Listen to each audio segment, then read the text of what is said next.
A moagem. Para que os grãos pudessem ser utilizados no fabrico do pão, era necessário moê-lo primeiro, triturando-o entre duas pedras.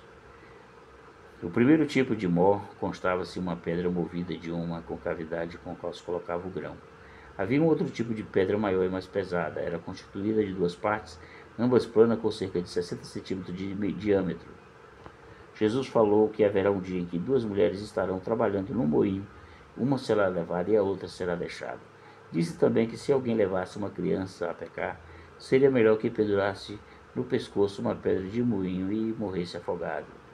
No Antigo Testamento, Abimeleque teve uma morte horrível sem que ele percebesse a manobra. Uma mulher, do alto de uma torre, atirou uma pedra superior de moinho sobre a cabeça dele, matando. Juízes 9:53. Frutas.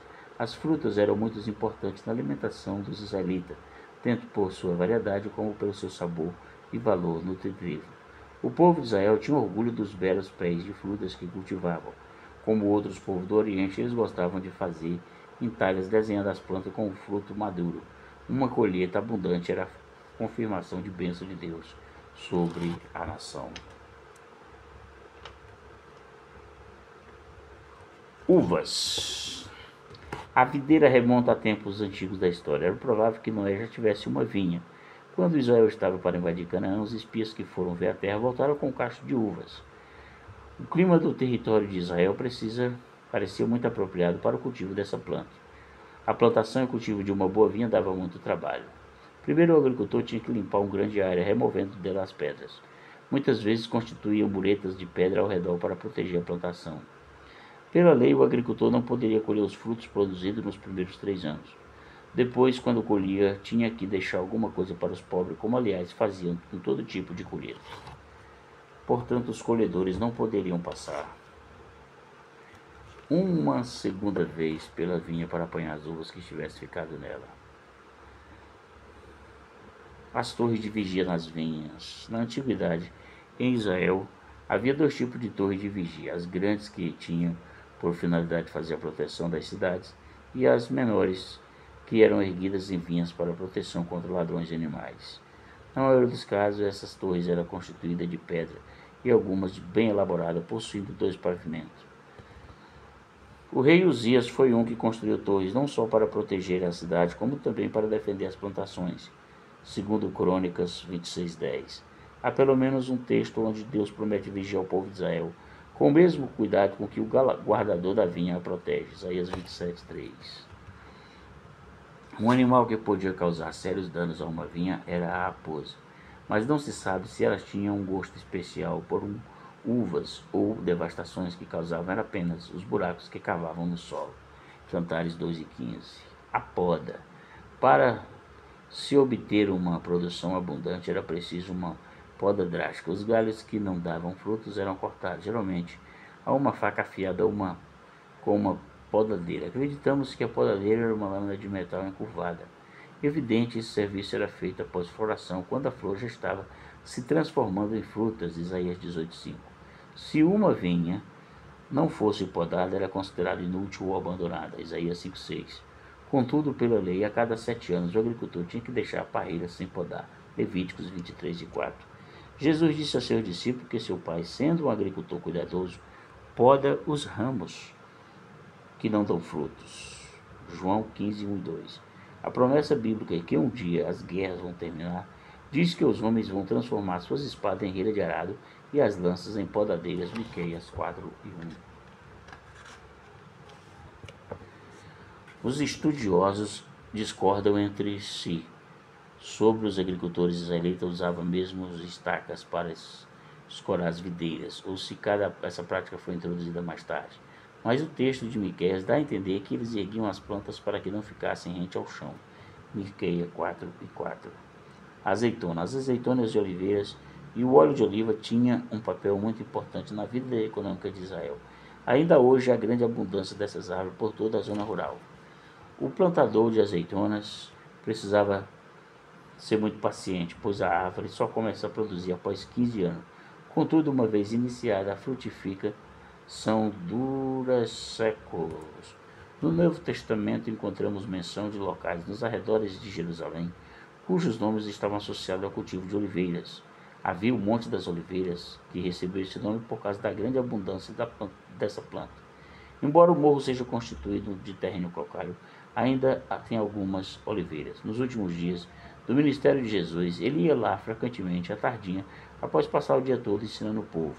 O Getsemane, cujo nome significa prensa de azeite, era um lugar situado próximo ao Monte das Oliveiras. Pelo nome, tem-se impressão de que se tratava de um pomar de oliveiras, cujas imediações havia instalações para o processo de azeite. O azeite de oliva era muito abundante, sendo que um dos poucos produtos exportados regularmente. Salomão deu a Hirão, rei de Tiro, 20.000 coros de azeite batido. 1 Reis 5:11. Apesar da oliveira ser uma árvore resistente, possuía alguns inimigos naturais. Um deles era o gafanhoto, que podia desfolhá-lo por completo. Amós 4:9. Na poesia, os israelitas citavam a oliveira em símbolos ou metáforas, falando da beleza e certeza da bênção de Deus. Jeremias disse que Deus se referia a Israel como oliveira verde, formosa por seus deliciosos frutos. 11 e 16. O apóstolo Paulo fala sobre o enxerto de galhos de oliveira para ilustrar o fato de que os gentios também, e não apenas os israelitas, são objeto da graça de Deus. Romanos 11 e 17.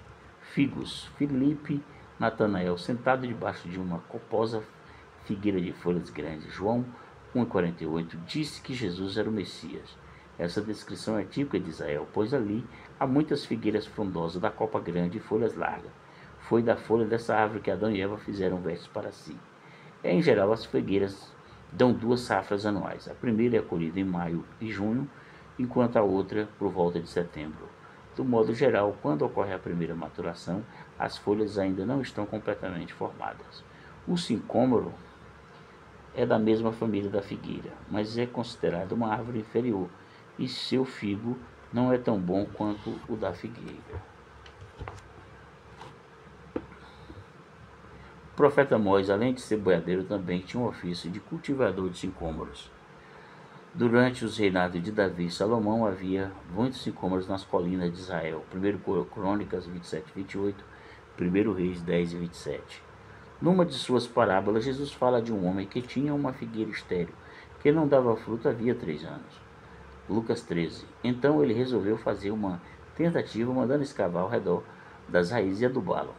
Em Betfagé, a aldeia onde Jesus mandou os discípulos buscarem um jumentinho, devia haver muitas figueiras. A palavra significa casa de figos. O povo de Israel usava muitas frutas secas em suas alimentações. As amendoeiras geralmente floriam bem cedo na região.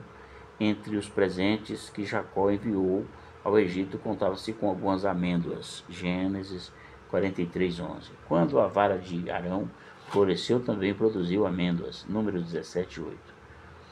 Outro tipo de castanha que os israelitas comiam era o pistácio. Na lista de cidades dadas às tribos de Gad consta o nome de uma localização chamada Betonim, que provavelmente significa pistácio.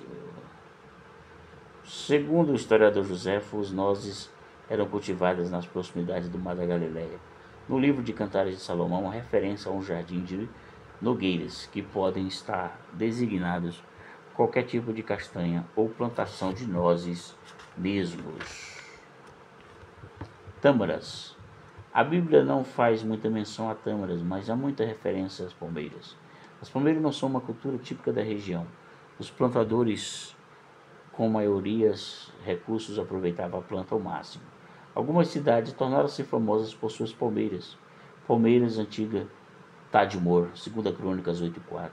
Provavelmente recebeu esse nome por causa de suas palmeiras. Também Jericó era chamada Cidade das Palmeiras, Juízes 1 e 16. Em algumas situações, a palmeira tem sido vista como um sicômoro e um símbolo especial de Israel. Após a tomada de Judéia por Tito, foi cunhada uma moeda na qual havia a esfinge de um judeu chorando junto a uma dessas árvores. Houve uma palmeira especial que chegou a alcançar cerca de 30 metros de altura e cuja sombra a profetisa Débora atendia, era a palmeira de Débora. Por ocasião da entrada triunfal de Jesus em Jerusalém, a multidão saudou acenando com ramos de palmeiras. As romãs eram uma fruta suculenta, arredondada, semelhante a uma laranja e cheia de sementes. Geralmente o pé da romã é um arbusto de pequeno porte, mas algum deles pôde atingir um bom tamanho. Certa vez Saul se obrigou debaixo de uma romeira perto de Gibeá.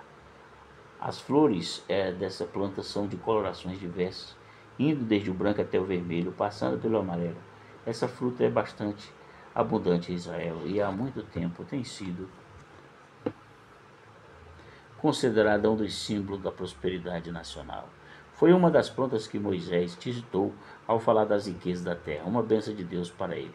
Depois, quando os espias foram a Canaã, trouxeram também algumas romãs como evidência que a terra era fértil. Números 13. As romãs também se tornaram um elemento de símbolo religioso de Israel. Na hora da sobrepeliz do sacerdote era colocada réplicas de romãs em azul, púrpura e carmesim. Nas colunas do templo de Salomão também eram entalhadas as figuras de romãs enfileiradas.